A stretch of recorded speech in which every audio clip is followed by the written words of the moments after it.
দক্ষিণবঙ্গে গরু চুরির মূল পাণ্ডা গ্রেপ্তার, বাজেয়াপ্ত আরও একটি ট্রাক। বাঁকুড়া, জয়পুর ও কোতলপুর থানা এলাকায় সম্প্রতি ঘটে যাওয়া গরু চুরির ঘটনা তদন্তে বড় সাফল্য পেল পুলিশের বিশেষ তদন্তকারী দল। দক্ষিণ 24 পরগনার মহেশ থানা এলাকা থেকে এই চক্রের 9 জন সদস্যকে গ্রেপ্তার করা হয়েছিল আগেই। এবার পুলিশের জালে ধরা পড়ল ওই চক্রের মূল পাণ্ডা ও তার সহযোগী।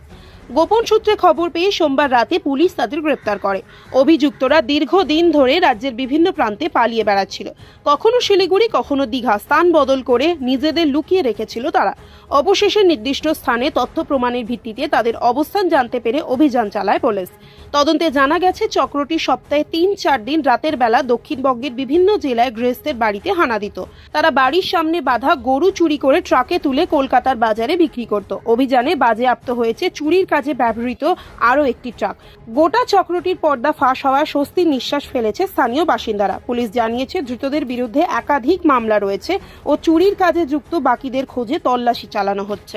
এবং কোতলপুর থানা এলাকা থেকে 8টি গরু চুরির অভিযোগ আমাদের কাছে আসে। ওই অভিযোগের ভিত্তিতে আমরা একটা স্পেশাল ইনভেস্টিগেশন টিম তৈরি করি 2 থানার অফিসারদেরকে নিয়ে।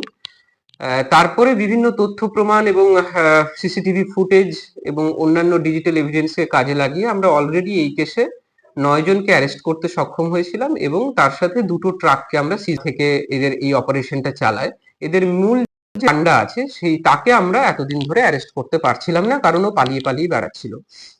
তো যাই হোক, গতকাল আমরা এই যে সৌরভ বলে যে ছেলেটি আছে মূল পান্ডা, সৌরভ ঘোষ, এবং তার যে মূল সহযোগী আমির হোসেন, এদেরকে আমরা পূর্ব মেদিনীপুরের চণ্ডীপুর এলাকা থেকে গ্রেপ্তার করতে সক্ষম হই এবং তাদের সঙ্গে আরেকটা ট্রাককেও আমরা সিজ করে দিতে পারি।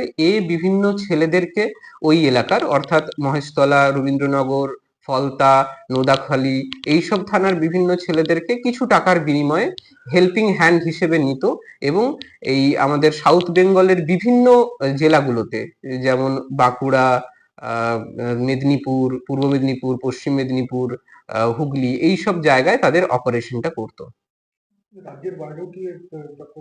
না, রাজ্যের বাইরে এদের কোনো চক্র নেই। এরা মেনলি আবার কলকাতা সংলগ্ন এরিয়াতে বিক্রি করে দিত। হ্যাঁ, এদেরকে আমরা কালকে অ্যারেস্ট করেছি। আজকে এদেরকে আমরা এই দুজনকে 5 দিনের রিমান্ডের প্রেয়ার সহ কোর্টে ফরওয়ার্ড করছি।